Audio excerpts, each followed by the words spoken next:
Before Toyota became famous for cars, before the Corolla, before the Land Cruiser, before the Prius, and before millions of Toyota vehicles were driving on roads around the world, the story began with something completely different. A loom, a machine used to make fabric. It sounds strange, doesn't it? How does a family involved in textile machinery eventually create one of the most influential automobile companies in history? The answer is a story about invention, risk, war, failure, quality, and one powerful philosophy: never stop improving. Today, Toyota is recognized around the world, but its success didn't happen overnight. The company survived extremely difficult periods. It faced financial problems. It entered foreign markets where established competitors were already powerful. And along the way, Toyota developed manufacturing ideas that would eventually be studied far beyond the automobile industry. But perhaps the most interesting thing about Toyota isn't simply how many cars it has produced. It's how the company learned to produce them. Toyota became famous for questioning waste. Why produce something before it's needed? Why allow a problem to continue instead of fixing it immediately? Why accept a process simply because that's how we've always done it? That mindset became deeply connected with the idea of continuous improvement, often expressed through the Japanese concept of Kaizen. Small improvement, then another, repeated for years. Hello, my amazing students. My name is Sarah, and today we're going to learn English through the incredible story of Toyota. This isn't simply a story about cars.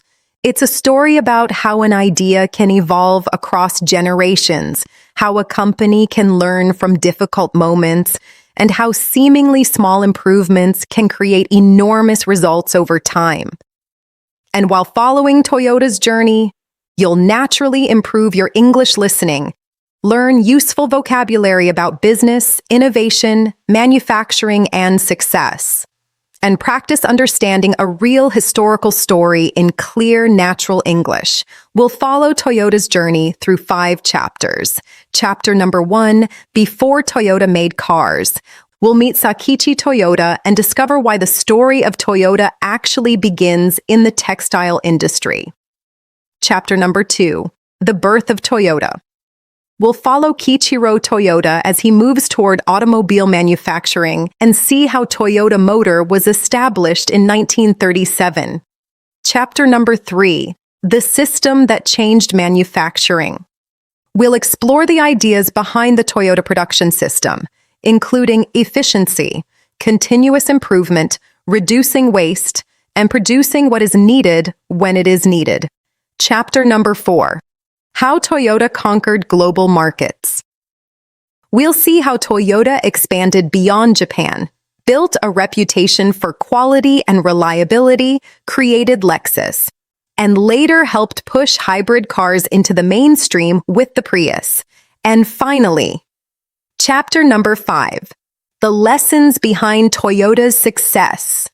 We'll look beyond the vehicles themselves and ask what Toyota's history can teach us about patience, quality, adaptation, problem-solving, and long-term thinking. Because sometimes, the biggest success stories don't begin with a revolutionary idea. They begin with one small improvement, followed by another and another for decades. And Toyota's story began long before its first famous car ever reached the road. It began with a man, a machine, and a desire to make something work better than it did yesterday. Let's begin with chapter number 1, Before Toyota Made Cars. Chapter number 1, Before Toyota Made Cars. Long before Toyota built its first automobile, there was Sakichi Toyoda. And Sakichi wasn't a car engineer. He was an inventor fascinated by looms, machines used to weave fabric. He was born in 1867 in Japan, during a period of enormous transformation. Japan was modernizing rapidly. New technologies were arriving. Industries were developing, and Sakichi became fascinated by one simple question: how can we make things better? That question would eventually become deeply connected to Toyota's identity. As a young man, Sakichi watched people working with traditional hand looms. The process required significant physical effort, and he believed machines could make the work more efficient. So he began experimenting. He built prototypes, he improved them, he encountered problems, and then he improved them again. This pattern is important. Sakichi wasn't waiting for one perfect invention to suddenly appear. He was constantly observing what didn't work, changing it, and trying again. Over time, he developed increasingly advanced weaving machines. One of his most important innovations involved automatic looms that could detect certain problems and stop when something went wrong. Think about why that matters.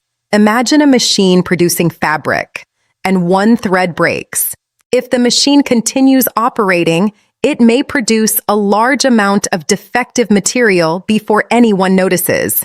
But what if the machine could stop automatically when a problem appeared? Now, instead of allowing the defect to continue, a worker could identify the problem immediately. This idea of stopping when something goes wrong would later influence an important principle in Toyota manufacturing known as jidoka, often associated with building quality into the production process. Quality wasn't something you inspected only after everything was finished. You wanted to detect problems when they happened. That's a powerful idea. And remember, we're still talking about textile machinery. There are no Toyota cars yet. But some of the thinking that would later influence Toyota was already developing. Sakichi eventually established businesses around his inventions. One major milestone came with the creation of Toyota Automatic Loom Works in 1926. Then something happened that would help the family move toward an entirely different industry. In 1929, rights related to Sakichi's automatic loom technology were sold to the British company Platt Brothers. The agreement brought significant funds, and Sakichi's son, Kiichiro Toyoda, was becoming increasingly interested in something new: automobiles. At the time, Japan's automobile industry was still relatively young. Foreign manufacturers had significant influence in the Japanese market. Building a domestic automobile company would be difficult, expensive, technically challenging, and risky. But Kiichiro believed automobiles would become increasingly important to Japan's future. He traveled abroad, studied automobile manufacturing, and examined how established companies produced vehicles. But he didn't simply want to copy what others were doing.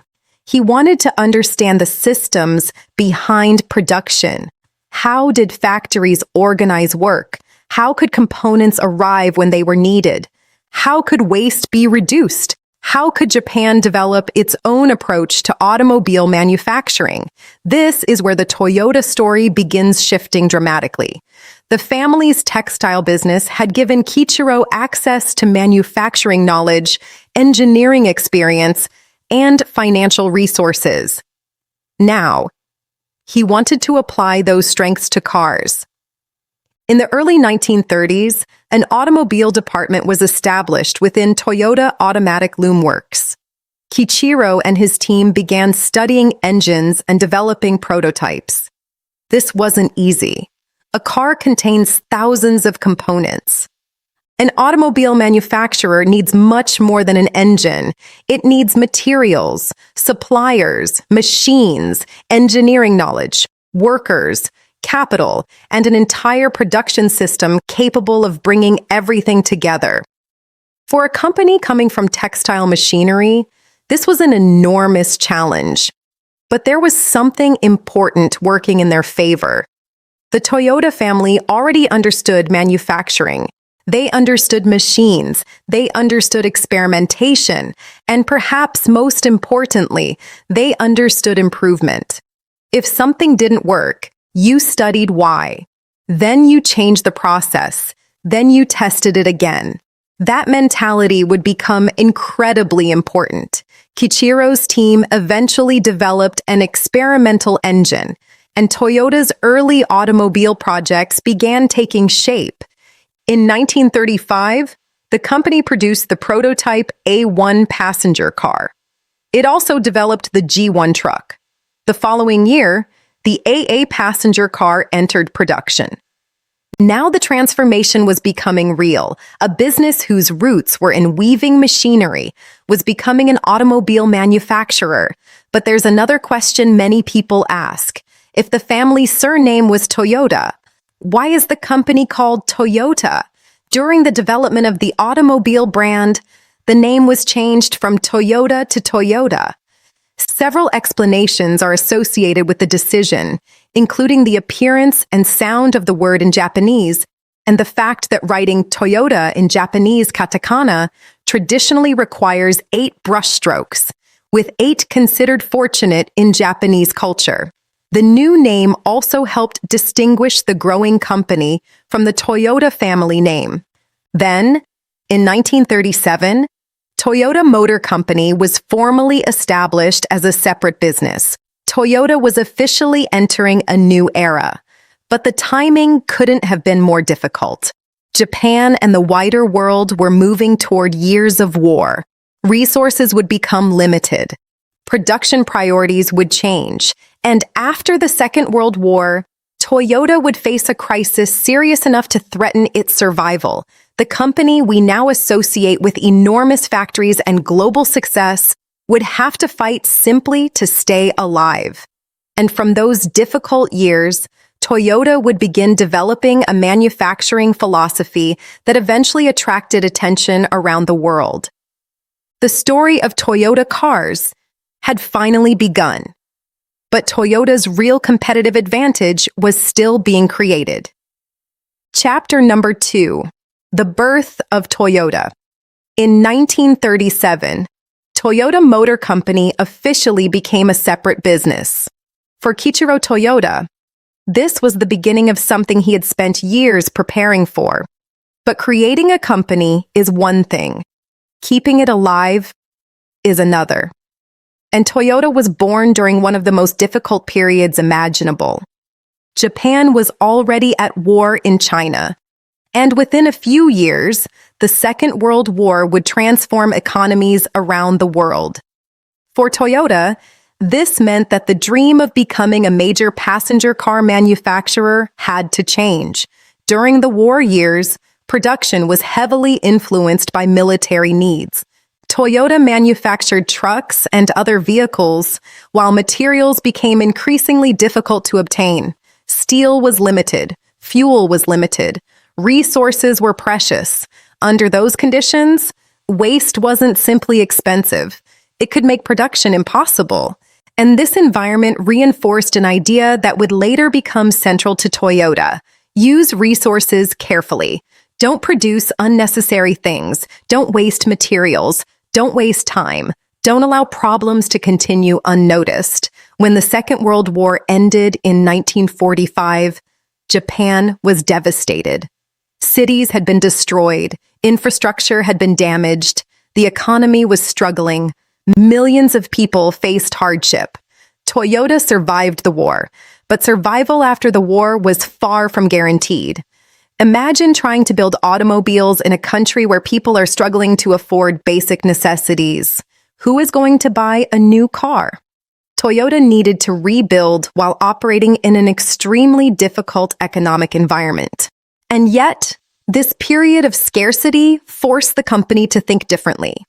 American automobile manufacturers had enormous factories. They could produce huge numbers of similar vehicles. Toyota couldn't simply copy that model. Japan's market was smaller. Capital was limited. Toyota needed flexibility. It needed to produce different vehicles in smaller quantities, without allowing costs to become too high. This challenge encouraged Toyota to search for a different production system. One of the key people in that development was engineer Taiichi Ono. Ono became deeply associated with what eventually became known as the Toyota production system. He looked carefully at factories and asked simple but powerful questions. Where are we wasting time? Where are materials waiting unnecessarily? Why are we producing components before they're actually needed? Why are workers moving more than necessary? Why are defective products continuing through the production process? To understand how unusual this thinking could be, imagine your kitchen. Suppose you know you'll need 10 sandwiches today, but instead, you prepare 1,000. You need more ingredients, more storage, more refrigerators. Some sandwiches may become unusable before anyone needs them.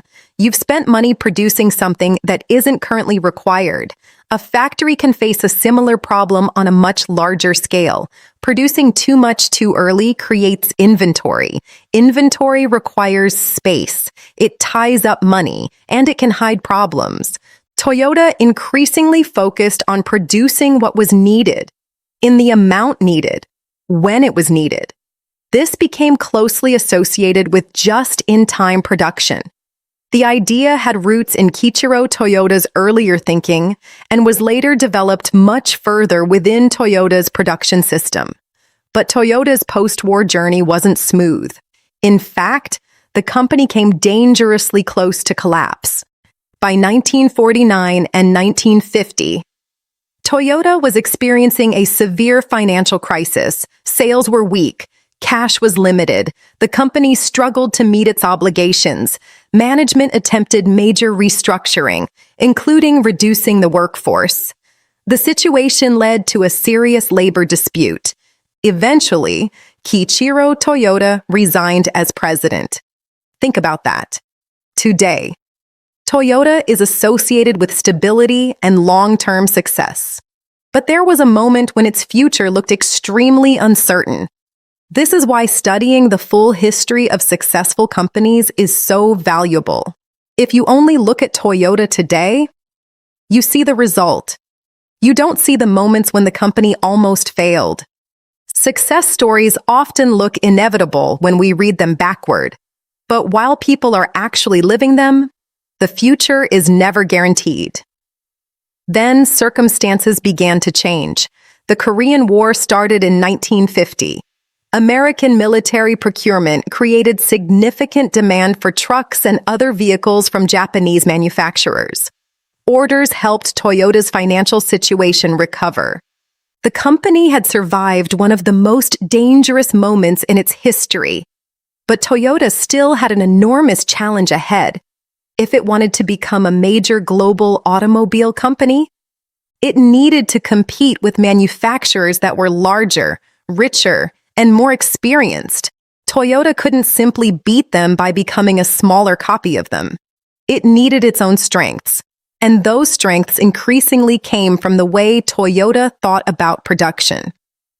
One concept was jidoka, an idea connected to the Toyota family's earlier loom technology. If a problem appears, don't simply allow production to continue. Make the problem visible, stop when necessary, understand the cause, fix it. Another concept was just in time. Don't create enormous amounts of inventory simply because you can. Try to make the right item at the right time, in the right quantity. And surrounding these ideas was a broader culture of continuous improvement. Instead of waiting for one enormous invention to transform everything, workers and managers could look for small improvements every day. Move a tool closer. Remove an unnecessary step. Identify the cause of a defect. Improve communication. Reduce waiting time. One small improvement may seem insignificant, but imagine thousands of improvements across thousands of workers, repeated year after year. The effect can become enormous. Toyota was learning that efficiency didn't necessarily mean making people work faster. Real efficiency meant designing the system better. That's an important distinction. Suppose an employee walks 20 unnecessary meters every time they need a tool. You could tell them, walk faster, or you could move the tool closer. The second solution improves the process itself. That type of thinking became one of Toyota's great strengths. And Toyota's ambitions were growing again. Japan was recovering economically. Demand for automobiles was increasing. Toyota developed new vehicles, improved production, and began looking beyond Japan. One market was especially attractive and especially difficult: the United States. American roads were filled with cars from powerful domestic manufacturers. American consumers had their own expectations. Toyota was still largely unknown there. Breaking into that market wouldn't be easy, and Toyota's first attempts wouldn't all succeed. But those difficulties would teach the company something it had been learning since the days of Sakichi Toyoda. When something doesn't work, don't hide the problem. Study it, learn from it, improve, and try again. Toyota had survived its birth, war, economic devastation, and a financial crisis. Now, it was ready to develop something that would become even more important than any single automobile: a production philosophy that companies around the world would eventually study. Chapter number 3: The system that changed manufacturing. Imagine walking into a factory. Thousands of components are moving through the building: engines, doors, seats, tires, electrical parts. Workers and machines must bring everything together in the correct order at the correct time. Now imagine that one small component is defective. What should you do? Keep the production line moving because stopping is expensive, or stop, identify the problem, understand why it happened, and prevent it from happening again? Toyota increasingly built its manufacturing philosophy around the second approach, and that decision helped create one of the most influential production systems in modern industry. The Toyota Production System, often shortened to TPS, wasn't created by one person in one moment. It developed over decades.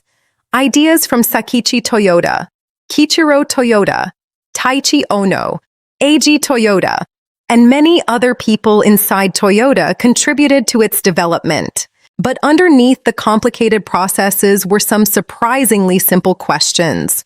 What does the customer actually need? What creates value? What creates waste? And how can we make the process better? Let's start with waste. Toyota became famous for identifying activities that consumed resources without creating value for the customer. Imagine a worker needs a particular tool 50 times every day, but the tool is stored on the other side of the room. Every time they need it, they walk there, pick it up, return, use it, and walk back again.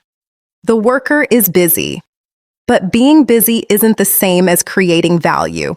Toyota's approach encourages you to ask, why is the tool so far away? Could we redesign the workspace? Could we eliminate unnecessary movement? Now multiply a small inefficiency like that across thousands of workers, hundreds of processes, and millions of vehicles. Small amounts of waste become enormous. This is one reason continuous improvement matters so much. You don't always need a revolutionary invention. Sometimes, moving a tool 2 meters can matter. Another major idea is just in time. In simple terms, the goal is to have necessary components arrive when they're needed, in the quantities needed, instead of producing or storing huge amounts unnecessarily. Imagine running a restaurant. You expect 50 customers tonight. Would you prepare meals for 5,000 people? Probably not. You would waste ingredients, need enormous storage, and risk throwing away unused food. Factories face a similar challenge. Large inventories cost money, they require space, and they can hide problems. If you have thousands of extra parts available, a production problem may remain hidden for a long time. With less unnecessary inventory, problems become easier to see. But there's a trade-off. A tightly coordinated system depends heavily on reliable suppliers. accurate information, and good timing. If an important component doesn't arrive, production can be disrupted. So just-in-time isn't simply about keeping less inventory.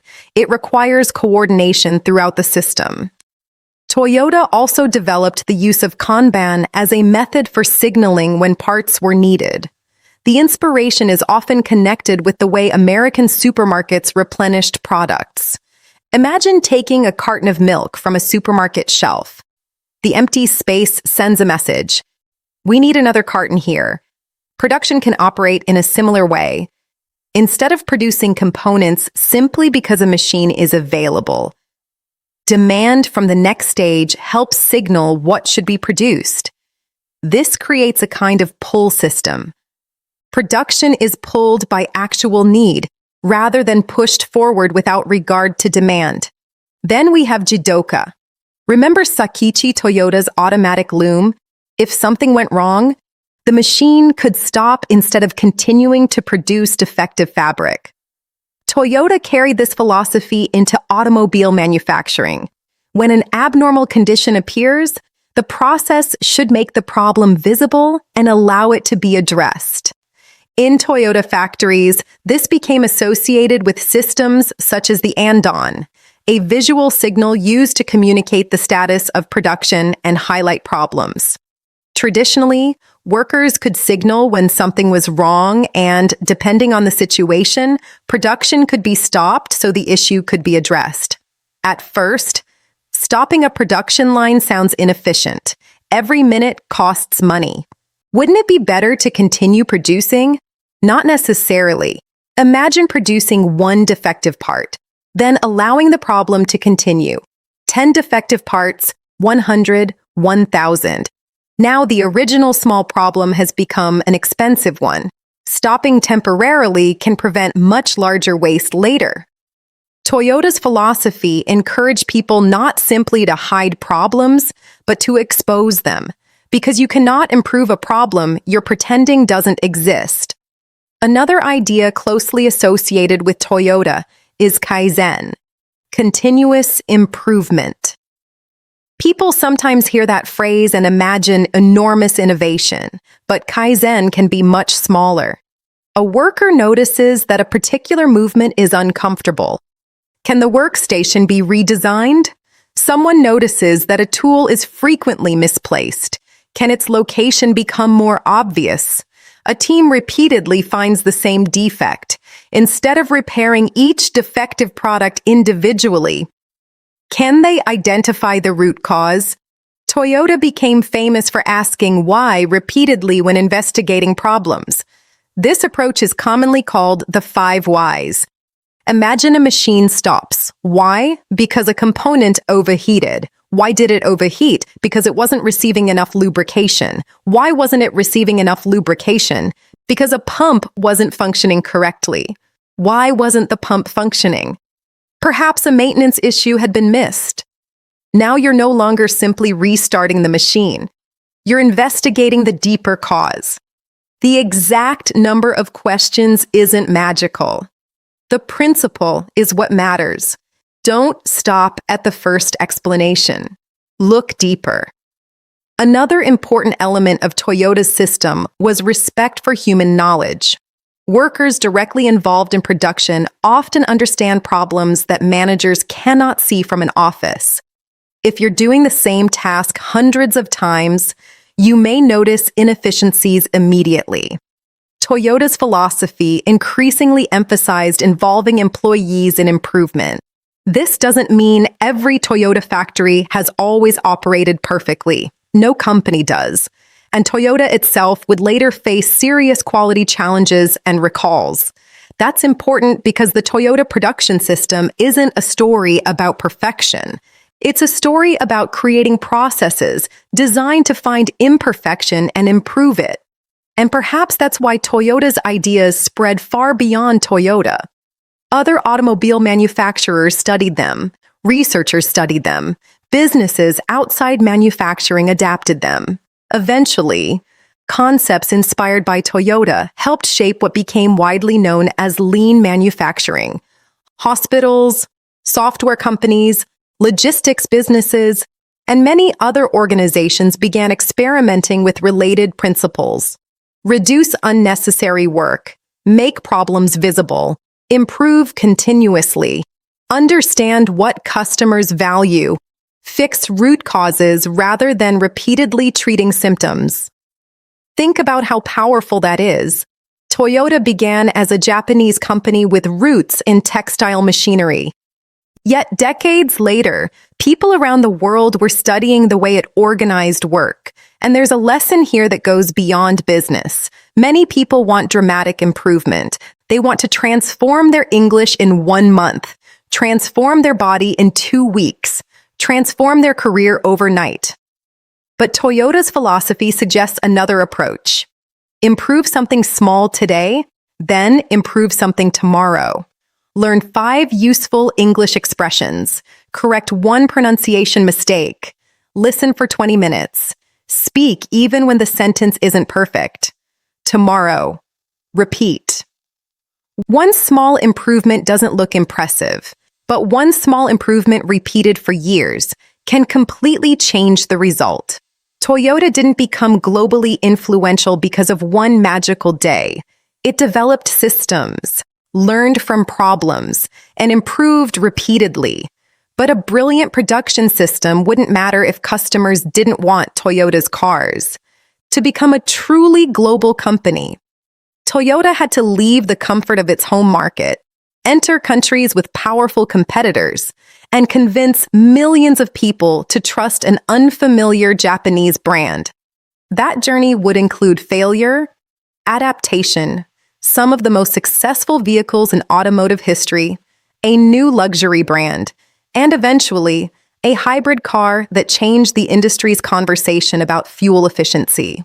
Chapter number 4, How Toyota Conquered Global Markets. By the 1950s, Toyota had survived war, financial crisis, and years of uncertainty. But becoming successful in Japan wasn't enough. Toyota wanted to compete internationally, and one market mattered enormously: the United States. Toyota entered the American passenger car market in the late 1950s. But the beginning wasn't impressive. Its early Crown sedan wasn't well suited to American driving conditions, particularly sustained highway speeds. Toyota learned an important lesson. A product successful in one country won't automatically succeed somewhere else. Instead of giving up, Toyota adapted. It studied what customers wanted and introduced vehicles better suited to international markets. Then came a car that would become one of Toyota's greatest successes, the Corolla. Introduced in Japan in 1966, the Corolla offered something millions of customers wanted: practical transportation, reasonable fuel economy, and dependable everyday use. As Toyota expanded internationally, its reputation for reliability and manufacturing quality became a major competitive advantage. Then the oil crises of the 1970s changed the automobile market. Fuel became more expensive, and consumers became increasingly interested in smaller, fuel-efficient cars. Toyota was well-positioned. Its vehicles weren't necessarily designed to be the biggest or most luxurious. They were often designed to be practical and efficient. Over time, Toyota expanded production outside Japan as well. It established manufacturing operations in countries including the United States, bringing its production philosophy closer to major customers. But Toyota didn't want to compete only in affordable cars. In 1989, it launched Lexus. Toyota was now challenging established European and American luxury brands. Then came another major change. In 1997, Toyota launched the Prius in Japan. The Prius combined a gasoline engine with an electric motor in a mass-produced hybrid vehicle. Eventually, it became one of the world's most recognizable hybrid cars. Toyota had transformed dramatically, from textile machinery to Japanese automobiles to international expansion to luxury vehicles. to hybrid technology. But global success also brought enormous responsibility. Toyota would later experience serious recalls and quality controversies that challenged the reputation it had spent decades building. And that reminds us of something important. Becoming successful doesn't mean you've finished improving. Sometimes, success makes continuous improvement even more necessary. Toyota's journey wasn't built on never making mistakes. It was built on repeatedly facing problems, learning, adapting, and moving forward. And that brings us to the final question. What can Toyota's story teach us about our own lives? Chapter number 5, The Lessons Behind Toyota's Success. Toyota's story began with a loom. Then came automobiles, factories, global expansion, Lexus, hybrid technology, and eventually one of the world's best-known automotive brands. But Toyota's history isn't valuable only because of the cars it produced. It also teaches us several powerful lessons about improvement. The first is simple. You don't need to become better overnight. You need to become a little better consistently. This is the spirit behind Kaizen. Imagine you're learning English. You might dream about becoming fluent quickly. But what happens if you improve just one small thing every day? Learn 5 useful words. Listen to English for 20 minutes. Correct one pronunciation mistake. Have one short conversation. None of these actions looks extraordinary, but repeat them for a year, and the difference can become enormous. The second lesson is don't hide your problems. Toyota's production philosophy became known for making problems visible so they could be solved. We can use the same principle personally. If your listening is weak, don't avoid listening. Study it. If you keep making the same grammar mistake, don't feel embarrassed. Find the cause. A problem you understand can become something you improve. The third lesson is to ask, why? Remember the 5 whys? When something goes wrong, don't always accept the first explanation. Suppose you aren't improving your English. Why? Because you rarely practice. Why? Because you don't have enough time. Why? Maybe because you spend 2 hours every evening scrolling through your phone? Now you've discovered something useful. The real problem wasn't necessarily time. It was how you were using it. The fourth lesson is adaptation. Toyota's early experience in the United States wasn't perfect. Instead of assuming American customers were wrong, Toyota learned. It adapted its vehicles and strategy. Life requires the same flexibility. Sometimes your original plan won't work. That doesn't always mean your goal is wrong. Maybe your method needs to change. And finally, Toyota's history teaches us to think long-term. Great results often come from improvements that seem almost invisible at first. One better decision, one problem solved, one useful habit, then another. Toyota's journey from textile machinery to a global automobile company took generations, and perhaps that's the most powerful lesson of its story. Big success can begin with small improvements, so don't ask only, how can I completely change my life today? Ask, what can I improve today? Then tomorrow, ask again. Thank you so much for learning with me today. Keep learning. Keep improving, and remember, you don't need to become perfect. You simply need to become a little better than yesterday.